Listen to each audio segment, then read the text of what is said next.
அல்லேலூயா சொல்லுங்க, அல்லேலூயா. அதனால தேவனாலே கூடாத காரியம் ஒன்றுமே கிடையாது. இந்த நாளிலே பரிசுத்த ஆவியானவர் ஒரு காரியத்தை குறித்து உங்களோடு பேச போகிறார். அதாவது ஒரு குடும்பத்துக்குள்ளே ஏன் தரித்திரம் வருகிறது, அந்த தரித்திரம் வந்தால் அந்த தரித்திரத்தை வெளியேற்றுவதற்கு என்ன செய்ய வேண்டும், ஏன் பொருளாதார தடை வருகிறது, ஏன் பிரச்சனை வருகிறது, ஏன் நெருக்கம் வருகிறது. தேவன் இந்த உலகத்தை உண்டாக்கும் போது தரித்திரத்தை படைக்கலை, துக்கத்தை படைக்கலை, வேதனையை படைக்கலை, கஷ்டத்தை படைக்கலை, நெருக்கத்தை படைக்கலை, பலவீனத்தை படைக்கலை. அவர் மனுக்குலத்தை உண்டாக்குவதற்கு முன்னாலே எல்லாவற்றையும் படைத்து சகலமும் நல்லதென்று கண்டு அவர் நன்மையாகவே செய்தார். பார்த்துக்கொள்ளுங்க, எந்த தீமையும் அவர் படைக்கல, தீமையான காரியங்கள் எதுவுமே தேவன் உருவாக்கல, எல்லாமே நன்மையாக தான் படைச்சார். ஒரு மனுக்குலத்துக்கு ஒரு மனிதனுக்கு என்ன தேவையோ அத்தனையும் படைத்து விட்டு ஒரு மனிதன் என்ன செய்யறாரு, உருவாக்குறார். பார்த்துக்கிறது. ஆனால் இன்று நம்முடைய வாழ்க்கையிலே பல பாடுகள், பல பிரச்சனைகளை சந்திக்கிறோம். பார்த்துக்கொள்ளுங்க. தேவன் அதாவது ஆதியாமத்தில் 1ஆம் அதிகாரம் 2ஆம் அதிகாரத்தை படிச்சிங்கன்னா அதில் ஆசீர்வாதங்களும் ஆண்டுகோள் இப்படிப்பட்ட காரியங்களை சொல்கிறாரு. ஆதியாகமம் 3ஆம் அதிகாரத்தில் தான் அவர் என்ன செய்கிறாரு, சாபத்தை போடுறாரு. பார்த்துக்கொள்ளுங்க. ஏன் கீழ்படியாமையினால சாபத்தை போகிறார். தேவன் நல்லவராகவே நன்மை செய்கிறவராகவே நம்மளுக்கு எல்லாத்தையும் உண்டாக்கி இருக்கிறார், படைச்சிருக்கிறார். நம்மளுக்கு ஒரு அதிகாரத்தை கொடுத்துருக்கிறார். நீ எப்படி இருக்கணும், எதை செய்யணும் அப்படிங்கிறத தேவன் நம்மளுக்கு கற்றுக் கொடுத்திருக்கிறார். எடுத்துக்கொள்ளுங்க, ஆதியாகமம் 1:28. பின்பு தேவன் அவர்களை நோக்கி, நீங்கள் பலுகி பெருகி பூமியை நிரப்பி அதை கீழ்ப்படுத்தி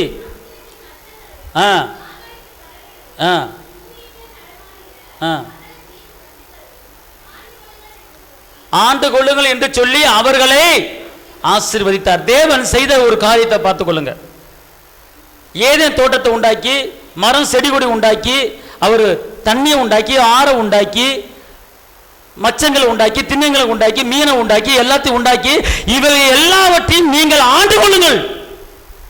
உங்களுக்கு கீழே தான் எல்லாம் இருக்கணும், நீங்கள் ஆளுகைக்கு பிறந்தவர்கள் ஆண்டு கொள்ளுங்கள் என்று அவர் சொல்கிறார். அப்ப நான் இதுல என்ன தெரியுது அப்படின்னு கேட்டீங்கன்னா, நாம் எல்லாருமே ஆள பிறந்தவர்கள். நான் தோத்து போனவர்கள் அல்ல, நாம் ஜெயிக்க பிறந்தவர்கள். ஆளுகை நம்முடைய கரத்தில் தேவன் கொடுத்திருக்கிறார். ஆனால் எல்லாத்தையும் கொடுத்துட்டு ஒண்ணே சொன்னாரு, இந்த பழத்தை மட்டும் சாப்பிடாத அப்படின்னாரு. அங்கதான் மனுக்குலம் தப்பு பண்ணுகிறது, அங்கதான் தேவ கோபாக்கினை வருகிறது. அன்பார்ந்தவர்களே, தேவன் உலகத்தை உண்டாக்கிட்டு அந்த ஒரு நதியை, ஏதேன் தோட்டத்து பக்கத்தில் ஒரு நதியை உண்டாக்குறாரு. அந்த நதிக்கு பேர் என்னன்னு கேட்டீங்கன்னா பைசோ நதி. பார்த்துக்கொள்ளுங்க, அந்த நதிக்கு பேர் என்னது, பைசோ நதி. அந்த நதியில அதை வாசிங்களே, கோமேத கல், என்ன படிக்க பச்சை, இந்திர நீளம், அது விலையும் பார்த்துக்கொள்ளுங்க. மனிதனை படுத்து இதை வச்சு நீ அனுபவிச்சுக்க, இதை நீ ஆண்டு கொள்ளுங்க அப்படின்னு சொல்றாரு. பார்த்துக்கொள்ளுங்க. ஆனா இந்த ஆசீர்வாதமான இடத்தை விட்டுட்டு, இந்த பைசோ நதியை விட்டுட்டு, இந்த ஆறை விட்டுட்டு, இந்த நகை விளையிற இடத்தை விட்டுட்டு அவர்கள் வெளியேறும்படியான ஒரு சூழ்நிலை எப்போது வந்தது என்று கேட்டால் ஒரே ஒரு காரியம், அவர்கள் கீழ்ப்படியவில்லை.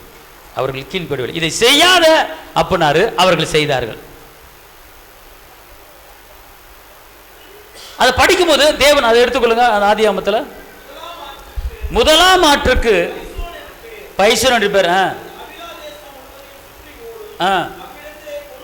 பொண்ணு விலையும். பார்த்தீங்களா, தேவன் படைக்கும் போது தரித்திரத்தை படைக்கல, பலவீனத்தை படைக்கல, கஷ்டத்தை படைக்கல, துக்கத்தை படைக்கல, நெருக்கத்தை படைக்கல. அவர் படைச்சிருக்கிறாரு பொண்ணையும் பொருளையும் தங்கத்தையும் நதியில விளையிற அந்த கோல்டையும் உருவாக்கும்படியாக தேவன் படைத்திருக்கிறாரு. அப்ப நீ ஆண்டுகொள், அதை அனுபவித்துக்கொள் என்று சொல்லிதான் ஆதாம் ஏவாளை தேவன் உண்டாக்கி இருக்கிறார். அந்த ஏதேன் தோட்டத்து பக்கத்துல ஒரு நதி ஓடுது, அது 5ஆ பிரியுது. அது பிரிஞ்சு ஓடும்போது பார்த்தா அதில் கோமேத கல் ஓடுது, படிக்க பச்சை ஓடுது, வைரக்கல் ஓடுது, தங்கம் ஓடுது. அதை எடுத்து விளாண்டுக்க, ஆண்டு ஒன்றுக்க அப்படிங்கிற. நல்லா தெரிஞ்சுக்கொள்ளுங்க. நல்லா சந்தோஷமாக சமாதானமாக நிம்மதியாக குடும்பம் நடத்திக்கிட்டு இருந்தாங்க ஆதாம் ஏவாள். ஆனால் பிசாசு ஒரு பாம்பு ரூபத்தில் அந்த ஏவாளை ஏமாத்துறான். ஆதாம ஏமாத்தலை, யாரை பிடிச்சா ஏமாத்தலாம் அப்படின்னு அவன் கண்டுகொண்டு ஏவாள்கிட்ட என்ன செய்யறான், இந்த பழத்தை சாப்பிட்டேன்னா தேவரை போல மாறுவா என்று சொல்லி சாப்பாடு வச்சுட்டான். ஆனால் தேவன் எப்போது சாபம் வந்தது? எடுத்துக்கொள்ளுங்க ஒரு வசனத்தை, ஆதியாகமம் 3:17. ஆனாலும் நன்மை தீமை அறியத்தக்கதின் விருட்சத்தின் கனியை நீ புசிக்க வேண்டாம், அதை புசிக்கும் நாளிலே சாகவே சாவா என்று கட்டளையிட்டார். பார்த்தீங்களா? அவர் என்ன சொல்றாருன்னா, நீ இந்த பழத்தை சாப்பிட்டேன்னா சத்துருவ மடிந்து போய் விடுவாய். அப்படின்னா என்ன அர்த்தம்னு கேட்டீங்கன்னா, அவங்க சாப்பிட்டாங்க, அவங்க செத்தாங்களா? இல்லை, அவர்களுடைய தேவ பிரசன்னம் அவர்களை விட்டு போனது, செத்து விட்டார்கள். தேவனுடைய மகிமை அவர்களை விட்டு போனது, செத்து விட்டார்கள். ஆளுகத்தன்மை அவர்களுக்குள்ளே இருந்தது, அதிலே செத்து விட்டார்கள். அன்பு அவர்களுக்குள்ளே இருந்தது, செத்து விட்டார்கள். மாலை வேலையிலே, குளிர்ச்சியான வேலையிலே தேவனோடு உறவாடினார்கள், அதில் அவர்கள் செத்து விட்டார்கள். இப்போது எப்படி நிற்கிறாங்க? ஒரு பொம்மை போல, ஒரு ஜடம் போல, எல்லாத்தையும் இழந்து வெறுமையாக்கப்பட்டு, தள்ளப்பட்டு, ஒதுக்கப்பட்டு, எல்லாத்தையும் பறி கொடுத்துட்டு செத்த நிலைமையில அவர்கள் வாழ்ந்து கொண்டு இருக்கிறாங்க. ஒரு கோடிக்கணக்கான சொத்து வச்சிருக்க எல்லாத்தையும் இழந்துட்டானா அவன் செத்து போயிட்டான். ஒரு குடும்பம் அவன் அனாதை அவன் செத்து விட்டான். அப்ப நீ எப்போது இந்த பழத்தை சாப்பிடுகிறாய் அப்போது நீ சாகவே சாவா என்று தேவன் ஒரு காரியத்தை சொல்லி இருந்தார். ஆனா இந்த வார்த்தையை கேட்டிருந்தோம், பிசாசுடைய வார்த்தைக்கு செவி கொடுத்து, பிசாசுடைய வார்த்தைக்கு கீழ்ப்படிந்து, தேவனுடைய வார்த்தையை அசட்டை பண்ணி, தேவனுடைய வார்த்தையை ஒதுக்கி தள்ளி, தேவனுடைய வார்த்தையை தள்ளி விட்டுட்டு அந்த பிசாசுடைய வார்த்தைக்கு கீழ்ப்படிந்து அவர்கள் அந்த பழத்தை சாப்பிட்டது நிமித்தமாக தேவன் கொடுத்த அத்தனை ஆசீர்வாதத்தையும், அந்த பைசன் நதியையும், அந்த ஏதேன் தோட்டத்தை விட்டு வெளியேறும்படியாக ஒரு முள்ளும் குறுக்கும் விளையிற இடத்துல அவர்கள் கஷ்டப்பட வேண்டிய ஒரு நிலைமையில அவர்கள் தள்ளப்பட்டார்கள். ஆதியாகமம் 3:17 என்ன சொல்லுதுன்னா, வாசிங்க பார்ப்போம். நீ உன்னுடைய மனைவியின் வார்த்தைக்கு செவி கொடுத்து சாப்பிடாத, புசிக்காத, உட்காராத, பேசாத, அவனை பார்க்காத, இவனை பார்க்காத, பிசாசா பார்க்காத, நான் உனக்கு சொன்னபடி கரெக்டா நீ நடக்காம இருந்தனால, அடுத்து புசித்தபடியினாலே பூமி உன் நிமித்தம் சபிக்கப்பட்டிருக்கும். எப்போது பூமியிலே சாபம் வந்தது? எப்போது பூமி சபிக்கப்பட்டது? எப்போது பூமி அது அந்தகாரமானது என்று கேட்டால், அவர்கள் இந்த பழத்தை சாப்பிட்ட உடனே தேவன் அந்த ஆதாமுக்கு ஒரு சாபத்தை போற, உன்னிமித்தமாக இந்த பூமி சபிக்கப்பட்டிருக்கும். ஏன்? நீ ஒரு பெரிய பாவம் ஒன்றும் பண்ண கிடையாது, யாருக்கு நீ துரோகம் பண்ணல, யாரு கூடயும் எடுக்கல, யார் பொருளையும் எடுக்கல. ஆனா ஒரே ஒரு காரியம், நீ செய்யாத அப்படின்னு சொன்னா நீ செஞ்ச. இது சாதாரண பாவம் தான், இது ஒரு பெரிய பாவம் இல்லை, நம்மளுக்கு தோணுது. ஆனா அந்த டைம்ல தேவன் சொன்ன ஒரு காரியத்தை அவர்கள் செய்தார். பிசாசு கீழ்ப்படிந்தார். அதனாலதான் சொல்றாரு, பூமி உன்னிமித்தமாக சபிக்கப்பட்டிருக்கு. பூமி உன்னித்தம். அப்பனா ஒரு ஆசீர்வாதமான இந்த பூமி, ஒரு உன்னதமான இந்த பூமி, ஒரு பலனை கொடுக்கிற ஒரு பூமி அந்த நேரத்தில் சபிக்கப்பட்ட பூமியா மாறிவிட்டது. அப்போதான் முள்ளும் குறுக்கும் அந்த நேரத்தில் என்ன செஞ்சிச்சு? விளைஞ்சிச்சு. பார்த்துக்கணும். அதுக்கப்புறம் தான் அங்கே வாழ்க்கையில் கஷ்டமான என்ன, பாடுனா என்ன, நெத்தி வேர்வேன என்ன, அவ்வளவு பாடுகளை பட்டு அவர்களை தேவன் பிரித்தெடுத்தார். அது ஏதேன் தோட்டம் வெறுமையாக்கப்பட்டது. ஏதேன் தோட்டத்தை விட்டு ஆசீர்வாதமாக தோட்டத்தை விட்டுடுது. அந்த தங்க விளையிற அந்த இடத்தை விட்டுட்டு ஆசீர்வாதமாக அவன் இருக்க வேண்டிய இடத்துல தேவன் அவளை ஆசீர்வாதமாக வச்சாரு. இந்த இடத்துல உன்னை வைக்கிறேன், இருந்துக்கோ, ஆண்டுக்கோ, எல்லா மிருகங்களையும் ஆண்டுக்கோ அப்படின்னு சொல்லிட்டு கொண்டு வைக்கும் போது இந்த மனுக்குள்ள என்ன பண்ணிருச்சு? தேவன் சொன்ன வார்த்தையை மீறி விட்டது. இன்னைக்கு நம்முடைய குடும்பத்தில், நம்முடைய வாழ்க்கையில் சில ஆசீர்வாதங்கள் தடைபடுவதற்கு காரணம் இருக்கிறது. ஏன் நம்ம முன்னேற முடியல? ஏன் எழும்ப முடியல? ஏன் பிரகாசிக்க முடியல? ஏன் வெளிச்சம் கொடுக்க முடியல? ஏன் ஜாதிகளை சொந்தமாக்க முடியல? ஏன் ஆசீர்வாதங்களை சுதந்திரிக்க முடியல அப்படின்னு கேட்டா, ஏதாவது ஒரு காரியத்தில், தேவனுடைய காரியத்தில் நாம் கீழ்ப்படியாமல் இருப்போம். தேவனுடைய காரியத்தில் ஏதாவது ஒரு காரியத்தில் கீழ்ப்படியாமல் இருக்கும்போது நம்முடைய வாழ்க்கையில ஆசீர்வாதங்கள் வருவதற்கு தாமதமாகிறது. ஒரு சாதாரண மேட்டு தாங்க, எத்தனையோ பழங்கள் இருக்கு, விதவிதமான பழங்கள் இருக்கு. இதை ஒன்று திங்காத அப்பனா முடிஞ்சு போச்சு. ஆனால் தின்னுதான் பார்ப்போமே, அதில் என்னதான் இருக்குன்னு பார்ப்போமே அப்படின்னு தின்னனால தான் இவ்வளவு சாபங்களும் சபிக்கப்பட்ட ஒரு சூழ்நிலையும் பார்த்துக்கொள்ளுங்க. ஆனால் அந்த ஆதாமேவல் மூலமாக மனுக்குலம் பெருகினது, ஆபிரகாம் சந்ததி வந்தது, நோவா வந்தது, இவெல்லாம் பெருகினார்கள். ஆனால் தேவன் இவர்களை சாபத்திலிருந்து விடுதலை பண்ண வேண்டுமே, அக்கிரமத்திலிருந்து விடுதலை பண்ண வேண்டுமே, துக்கத்திலிருந்து இவருக்கு விடுதலை கொடுக்க வேண்டுமே. பலவீனத்தை அப்போ ஒரு பெண்ணு குழந்தை பிறக்கும் போது நீ வலியோடு பெறுவாய் அப்படின்னு சொன்னார். இன்னைக்கு எந்த தாய்மார்களாவது குழந்தை பிறக்கும்போது வலி இல்லாமல் குழந்தை பெற்றேன் அப்படின்னு யாராவது சொல்ல முடியுமா? நான் குழந்தை ஹாஸ்பிட்டல் என்னை சேர்த்தாங்க, போய் சேர்த்தவொடனே ஒரு வழி இல்லை, அப்படியே எனக்கு பிள்ளை பிறந்துருச்சு அப்படின்னு யாராவது சொல்ல முடியுமா?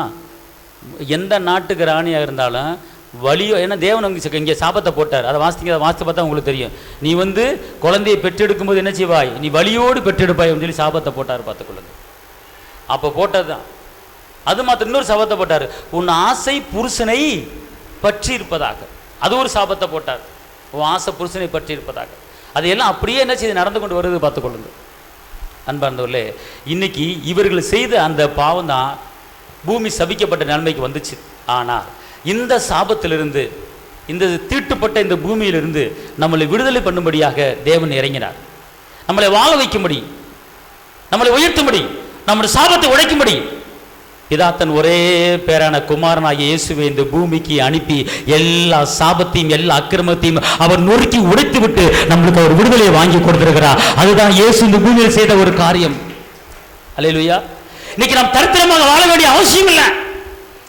ஏன் தரித்திர நிலைமையில வாழ்ந்து கொண்டு இருக்கிறோம்? அவர்கள் செய்த பாவம் தரித்திரம். ஆனா கர்த்தருடைய வார்த்தை என்ன சொல்லுகிறது? உபாகம் 15ல எளியவன் உனக்குள்ள இல்லாது இருக்கும்படி வாசிங்க. உபாகம் 15:4. எளியவன், வறுமைப்படுகிறவன், துக்கப்படுகிறவன், கஷ்டப்படுகிறவன், நெருக்கப்படுகிறவன், பலவீனப்படுகிறவன் உனக்குள்ளே இல்லாதிருக்கும்படி எப்படி செய்ய வேண்டும்?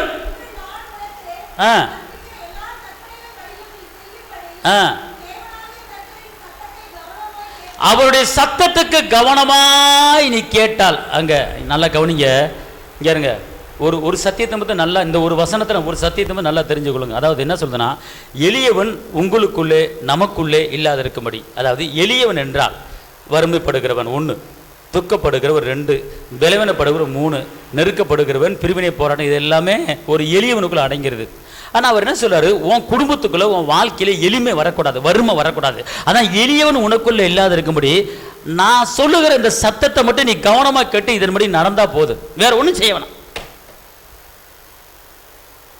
அவர் என்ன சொல்றாரு, நான் உனக்கு சொல்லப்படுகிற இந்த கற்பனை கட்டளைக்கு நீ உண்மையிலே கீழ்ப்படிஞ்சு நடந்தேனா உன் வாழ்க்கையில எளிமை இருக்காது, வறுமை இருக்காது, கஷ்டம் இருக்காது, நெருக்கம் இருக்காது. அதான் எளியவன் உனக்குள்ளே இல்லாதிருக்கும்படி.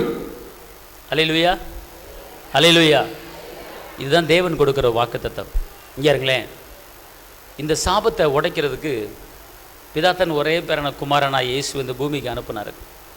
அனுப்பி ஆதாம் ஏவாள்கிட்ட அவன் என்ன செஞ்சிட்டான், பிடுங்கி வச்சுக்கிட்டான். ஏதேன் தோட்டத்தில் உண்டான அத்தனை ஆசீர்வாதத்தையும் பிடுங்கி வச்சுக்கிட்டான். ஏன் பிடுங்கி வச்சுக்கிட்டானா, அவனுக்கு கீழ்ப்படிஞ்சனால எல்லாத்தையும் அவன் பிடுங்கி வச்சுக்கிட்டு, அவனுக்கு கீழ்ப்படிஞ்சனால எல்லாத்தையும் பிடுங்கி வச்சுக்கிட்டு தான் கைவசம் வச்சுக்கிட்டான். அதனால தான் ஏசப்பாவை பார்த்து ஒருத்தங்க அவன் கேட்குறான், நீ என்னை பணிந்து கொண்டால் இந்த உலகத்தை உனக்கு கொடுக்குறேன் அப்படிங்கிறான். மத்தேயு 4ஆம் அதிகாரத்தில் அவன் சொல்கிறான், இயேசு பிதாவுடைய குமாரன் பார்த்துக்கொள்ளுங்க, வானத்துக்கு பூமிக்கு சர்வ அதிகாரி சர்வ வல்லவர் பார்த்துக்கொள்ளுங்க. அவன் கேட்குறான் ஏசப்பாட்ட, நீ என்னை பணிந்து கொண்டால் இந்த பூமியை பார், நான் எல்லாத்தையும் உனக்கு நான் கொடுக்குறேன் அப்படிங்கிறான். அப்போ இதுலேருந்து என்ன தெரியுது அப்படின்னு கேட்டிங்கன்னா, அவன் எல்லாத்தையும் பிடுங்கி வச்சிருக்கிறான். ஆனால் ஏசப்பா என்ன சொல்கிறார் தெரியுமா, உன் தேவன் ஒருவருக்கே ஆராதனை செய்வாக என்று எழுதியிருக்கிறது என்று சொல்லி அவனை வெளியே அனுப்பிவிட்டார். அந்த வனாந்தரத்தை விட்டு ஓட விட்டுட்டார் வார்த்தையை அனுப்பி. அப்போ இன்னைக்கு ஒரு காரியத்தை நம்ம தெரிஞ்சிருக்க வேண்டும். இந்த வேதத்தில் இருக்கிற அத்தனை வார்த்தையும், அதாவது எப்படின்னு கேட்டிங்கன்னா, இந்த வேதத்தில் எதை செய் அப்படின்னு சொல்லியிருக்கிறதோ அதை நம்ம செய்யணும், எதை செய்யக்கூடாது அப்படின்னு சொல்லப்பட்டிருக்கிறதோ அதை செய்யக்கூடாது. இதை மட்டும் கரெக்டாக நம்ம ஃபாலோ பண்ணிட்டு, இதை மட்டும் கரெக்டாக நம்ம கடைபிடிச்சு நடந்துட்டோன்னு வச்சுக்கொள்ளுங்களேன், நம்ம வாழ்க்கையில் எளிமையே கிடையாது, கஷ்டமே கிடையாது. காரணம், ஏசப்பா என்னைக்கு இந்த பூமியில் ரத்தம் சிந்தினாரோ அன்னைக்கே சபிக்கப்பட்ட பூமி ஆசீர்வாதமான பூமியாக அது மாறிவிட்டது. இன்னைக்கு நமக்கு இருக்கிற சாபம் அது ஆசீர்வாதம் மாறிவிட்டுருச்சு. காரணம், இன்னைக்கு நம்ம தரித்திரமான ஒரு வாழ்க்கை வாழ வேண்டிய அவசியம் இல்லை, ஒரு பலவீனமான ஒரு வாழ்க்கை வாழ வேண்டிய அவசியம் இல்லை, ஒரு நெருக்கப்பட்ட வாழ வேண்டிய வாழ்க்கை வாழ வேண்டிய அவசியம் இல்லை, ஒடுக்கப்பட்ட வாழ்க்கை வாழக்கூடிய அவசியம் இல்லை. காரணம், அவர் சிலுவையிலே யாவையும் நமக்காக அவர் செய்து முடித்துவிட்டார். ஆமென். நீங்க எடுத்துக்கொள்ளுங்க. 1 கொரிந்தியர்ல 2 கொரிந்தியர் 8:9 வாசிங்க. 2 கொரிந்தியர் 8:9. 2 கொரிந்தியர் 8:9. கிருபையை அறிந்திருக்கிறீர்களே. அவர் யார்? நம்ம இங்க இருங்க, ஒன்னு தெரிஞ்சுக்கங்க. எல்லாரும் அந்த வசனத்தை சத்தமா வாசிங்க. அவர் அவர் அவர் அவர் கஷ்டப்படுகிறவர், கஞ்சிக்கு வழியில வேதனைப்படுறவர், ஒண்ணுமில்லாத ஓட்டாண்டி அப்படின்னு போட்டிருக்கா. அவர் யார்? எல்லாம் சொல்லுங்க. அவர் யார்? அவர் யார்? சத்தமா சொல்லுங்க. இயேசு யார்? சத்தமா சொல்லுங்க. அவர் ஐஸ்வர்ய சம்பன்னர். ஐஸ்வர்ய சம்பன்னர். சொல்லுங்க. என் இயேசு, என் இயேசு, என் தகப்பன் ஐஸ்வர்ய சம்பன்னர். என் தகப்பன் ஐஸ்வர்யவான். ஐஸ்வர்யவான். இப்ப புரிஞ்சுக்கங்க, நம்முடைய தெய்வம் இயேசு அவர் ஒரு தரித்திரர் அல்ல, அவர் ஒரு ஐஸ்வர்யவான். ஆனால் அவர் ஐஸ்வர்யவானாக இருந்தும் உங்களையும் என்னையும் ஐஸ்வர்யவானாக மாற்றும்படி என் தகப்பன் தரித்திராய் மாறிட்டாரு. அதனால நம்ம இருக்கிற தரித்திரம் அவர் வாங்கிட்டு நம்ம ஐஸ்வர்யாய். புரியுதா புரியலையா? திருப்பி அந்த வசனத்தை வாசிங்க நல்லா. அறிந்திருக்கிறீர்களே.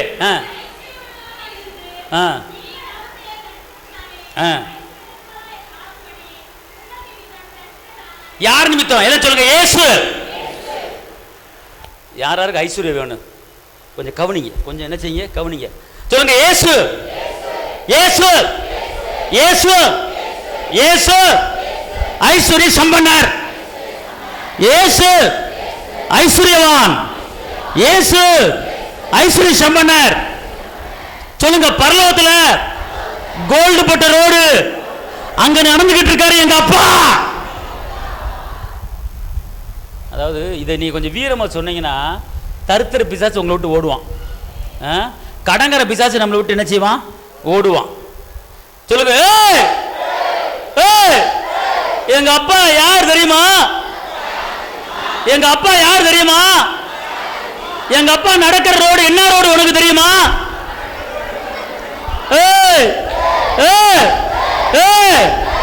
தடுக்கிற ஆவியே, நான் யார் தெரியுமா? எங்க அப்பா யார் தெரியுமா?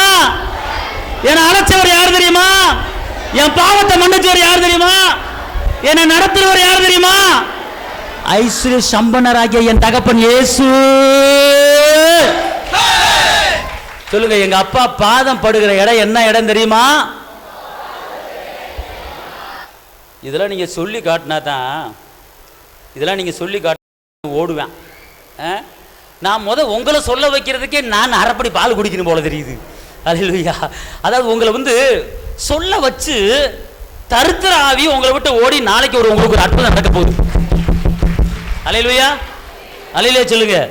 அல்லேலூயா.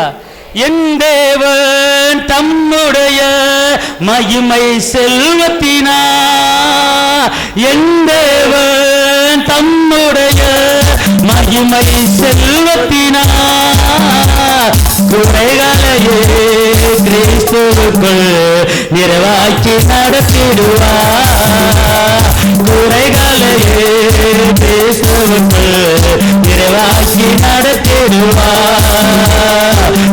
குட்டிகள் பட்டினிகளுக்கு ஆண்டவரை தேடுவது கூட இல்லையே. இங்கு குட்டிகள் பட்டினிகளுக்கு ஆண்டவரை தேடுவது கூட இல்லையே. கூட இல்லையே, கூட இல்லையே. ஆண்டவரை தேடுவது கூட இல்லையே. கூட இல்லையே, கூட இல்லையே. ஆண்டவரை தேடுவது கூட இல்லையே.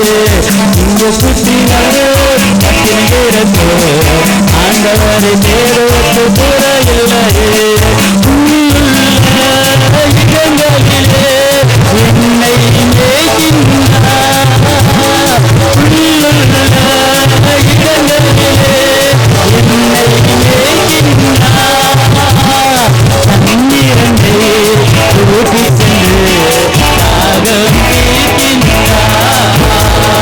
தண்ணீரண்டை ஊற்றி சென்று தாகம் தீர்க்கின்றார். இந்த குட்டிகள்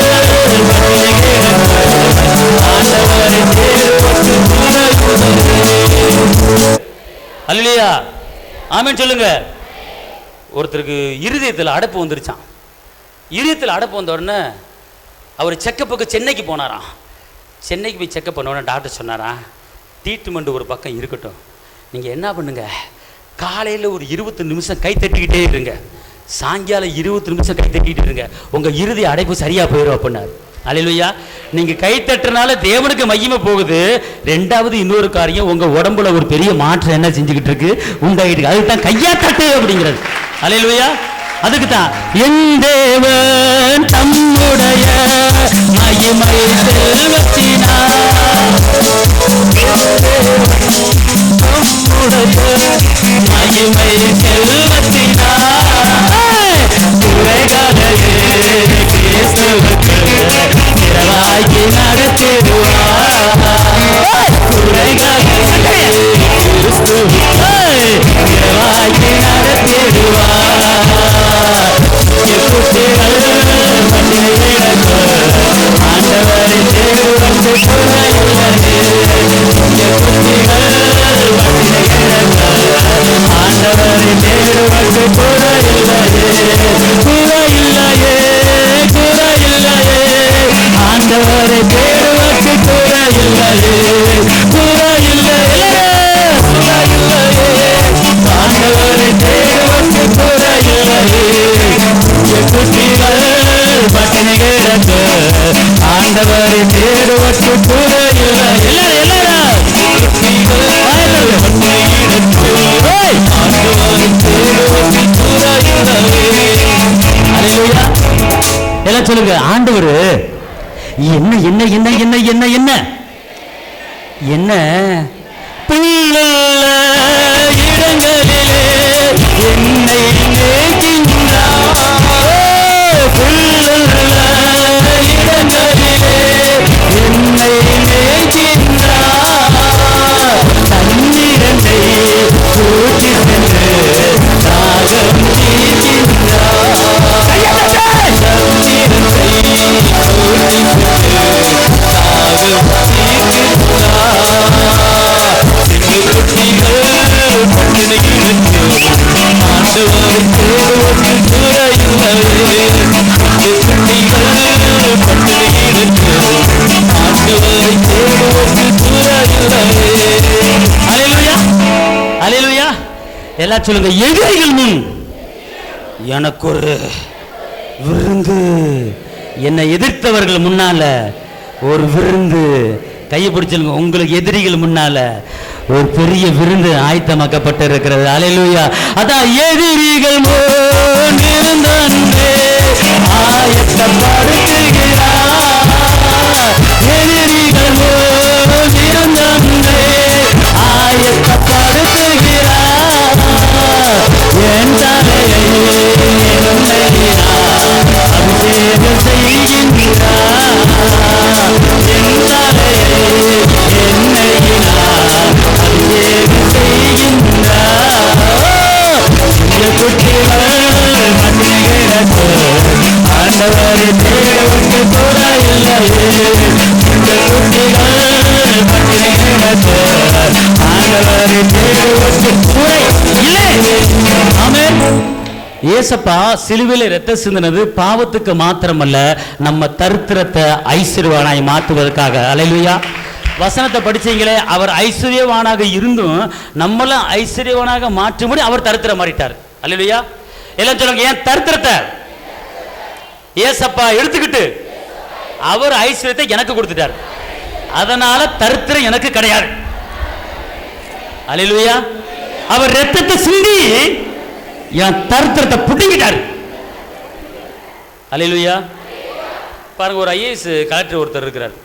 அவர்கிட்ட பேட்டி கேட்டாங்களாம், ஐயா நீங்கள் சாதாரணமான ஒரு கிராமத்தில் நீங்கள் பிறந்து வளர்ந்தாலும் எப்படி ஐயா இந்த மாதிரி கலெக்டருக்கு நீங்கள் படித்து இவ்வளோ பெரிய ஆகியிருக்கிறீங்க, இதோட ரகசியம் தான் என்னையா அப்படின்னு அந்த கலெக்டர்கிட்ட சில பேர் கேள்வி கேட்கும்போது, அவரா அப்படியா, இங்கே வாங்கய்யா கொஞ்சம் நேரம் வீட்டுக்கு கூட்டி போனாராம். கூட்டி போய் அவங்க அம்மா அப்பா இருந்தாங்க. அவங்க அம்மா அப்பாவை வர சொல்லி, ஏம்மா எப்பா உங்கள் கையை காட்டுங்க அப்படின்னு கையை நீட்ட வச்சாராம். கையை நீட்டினா கை பூரா காய்ச்சி போயிருந்துச்சான், 2 கையும். ஏன் இப்படி காய்ச்சிருக்கு? அவர்கள் நான் படிக்கும்போது எங்கள் அப்பா அம்மா கல் உடைச்சி என்னை படிக்க வச்சாங்க. கல்லோடைச்சு என்னை படிக்க வச்சாங்க. அவங்க சொன்னாங்க, மவனே நான் கஷ்டப்பட்டு உன்னை படிக்க வைக்கிறேன்டா, கல்லோடைச்சு படிக்க வைக்கிறேன்டா, கைவலியோடு படிக்க வைக்கிறேன்டா, நீ நல்லா தைரியமாக படித்து வாழ்க்கையில் முன்னேறணும்டா. என்னை அவங்க கைட் பண்ணாங்க, எனக்கு இப்படி சொன்னாங்க. அதனால் நான் இரவும் பகலுமாக படித்து நான் முன்னேறி இன்றைக்கி வந்து இந்த ஊருக்கு நான் கலெக்டராக இருக்கும்படி கர்த்தர் என்ன செஞ்சுருக்காரு, உயர்த்து வச்சிருக்கிறார். அவர்கள் கல் உடைச்சு அவர்கள் கை பாலா போய் என்னை இந்த நிலைமைக்கு ஆளாக்கியிருக்கார். அதுக்காண்டி அவங்க கல் உடைச்சாங்க, நானும் கல் உடைக்க வேண்டிய அவசியம் இல்லை. அவர்கள் கல் உடைச்சு என்னை படிக்க வச்சு என்னை பெரிய ஆளாக மாற்றிருக்காங்க. அதனால் நான் இந்த நிலைமைக்கு வந்திருக்கிறேன். அதே போல் இயேசு 2 கரத்தில் ஆணிகளை அடிக்கப்பட்டு உங்களை என்னையும் உயர்ந்த இடத்துல உயர்ந்த ஸ்தானத்தில் அவர் வச்சிருக்கிறாரு. அவர் அடிக்கப்பட்டு நுறுக்கப்பட்டு நம்மளை வாழ வச்ச தெய்வம், வாழ வச்ச தகப்பன். ஆனால் நாம் அதை என்ன செய்ய முடியல, சுதந்திரிக்க முடியல. அவருடைய இரத்தத்தாலே நாம் நீதிமானாக மாறி இருக்கிறோம். அவர் இரத்தத்தாலே சமாதானமாக ஆகியிருக்கிறோம். எல்லாமே இரத்தத்தில் வந்தது. இயேசு சிறுவில் சிந்தின இரத்தத்தில் ஒரு பாவ மன்னிப்பு மாத்திரமல்ல, இரத்தத்திலே நாம் எல்லாரும் நீதிமானாக மாறி இருக்கிறோம். என்ன சொல்லுங்க, இயேசு இரத்தத்தாலே நான் நீதிமான். அவர் இரத்தம் சிந்தினது என்னை நீதிமானாக மாற்றுவதற்கு. அல்லேலூயா. ரோமர் 5:8-9 வாசித்து பார்த்தீங்கன்னா, ரோமர் 5:8 ரோமர் 5ஆம் அதிகாரம் 8ஆம் வசனம் 9ஆம் வசனத்தை வாசித்து, நாம் பாவிகளாய் இருக்கையிலே கிறிஸ்து இயேசு நமக்காய் மரித்ததினாலே, கிறிஸ்து இயேசு நமக்காக எனக்காக உங்களுக்காக மரித்ததினாலே தேவன் நம்மேல் வைத்த அன்பை விளங்க பண்ணிருக்கு. தேவன் அவர் நம்ம மேல வச்ச அன்பை என்ன செஞ்சிட்டாரு, விளங்க பண்ணிட்டார். அல்லேலூயா. ரோமர் 5:8-9 நீதிமான் வரும்படி நான் அவருடைய இரத்தத்தினாலே நீதிமான்களாக்கப்பட்டேன். அவருடைய இரத்தத்தினாலே நீதிமான்களாக்கப்பட்டேன். இயேசுவின் இரத்தத்தாலே நான் நீதிமான். இயேசுவின் இரத்தத்தாலே நான் நீதிமான். இப்போ நீங்க நீதிமானா இல்லையா? நீ சொல்லுங்க, நான் நீதிமான் தான். எப்படிங்க நீதிமானா மாறினீங்க? இப்போ உங்களை ஒருத்தர் வந்து நீ பிராடுக்காரே, நீ பொய்யன், நீ பித்தாளாட்டக்காரே, உன்னோட உண்மை கிடையாது அப்படின்னா அது இருந்துச்சு. பித்தாளர் கடை பிராடு இருந்துச்சு. ஆனா எப்ப இயேசுவை சொந்த இரட்சகராய் ஏற்றுக்கொண்டு ஞானஸ்நானம் எடுத்தனோ அப்ப என் சாபமும் பித்தாளாட்டமும் எல்லாமே பாவமும் ஒளிஞ்சு போய் இப்ப அவருடைய இரத்தத்தால நான் நீதிமானாய் மாறி இருக்கிறேன். பழையவைகள் ஒளிஞ்சு போய் இப்ப இரத்தத்தால நீதிமான். எல்லாம் சொல்லுங்க, இயேசுவின் இரத்தத்தால நான் நீதிமான்.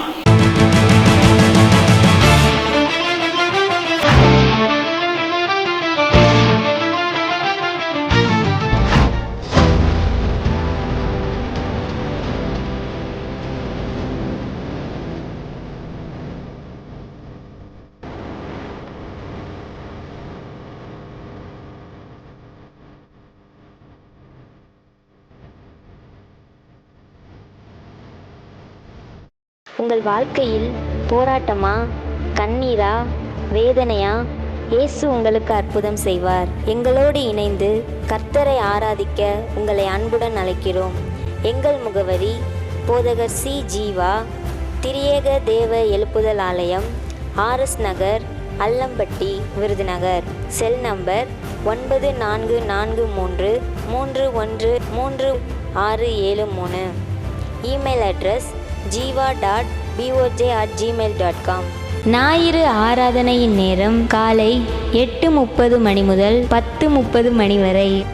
செவ்வாய்க்கிழமை மன்றாட்டின் ஆராதனை மாலை 6:30 மணி முதல் 8 மணி வரை. வெள்ளிக்கிழமை உபவாச கூட்டம் காலை 10 மணி முதல் 12 மணி வரை. மாதத்தின் 1ஆம் தேதி வாக்குத்தத்த ஆராதனை காலை 5 மணி முதல் 7 மணி வரை. கர்த்தர் உங்களை ஆசீர்வதிப்பாராக.